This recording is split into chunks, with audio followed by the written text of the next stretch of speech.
presented by Mathli Express Music.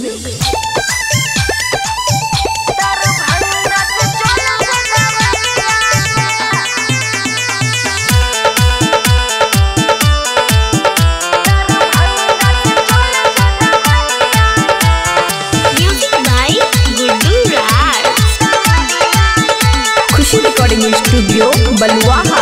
हे गई मारे लक सैया ऐसन चटकन गे, गई मारे लक सैया ऐसन चटकन गे। दरभंगा से चले छे दवाइया गे, दरभंगा से चले छे दवाइया गे।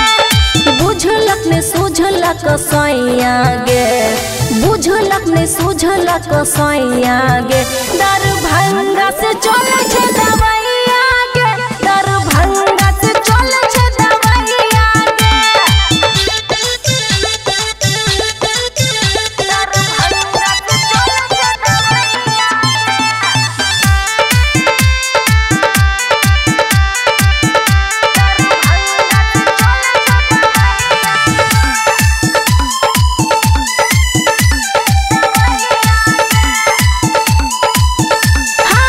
जाके हम शहर साथे करबै लोक सारा, तबो नहीं मिलल आराम। रोज रोज सुइया कमर में लागैया तो भेजैया सुनसान।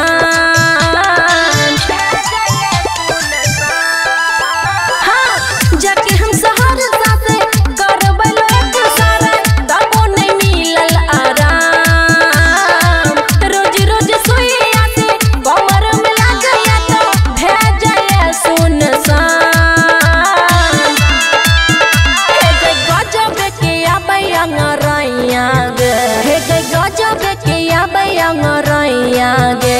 दरभंगा से चले छे दवाइया गे, दरभंगा से चले छे दवाइया गे।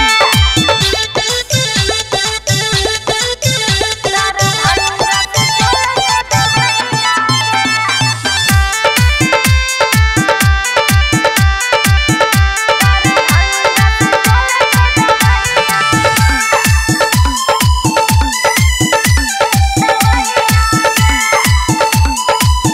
हे गई गरम पानी करके केतनो धोई छी सखी गे साँझ भोर। कोई जब पूछे त लाज बड़ी लागे, शादी भै गेल अनेर। गरम पानी करके केतनो धोई छी सखी गे साँझ भोर। कोई जब पूछे त लाज बड़ी लागे, शादी भै गेल अनेर।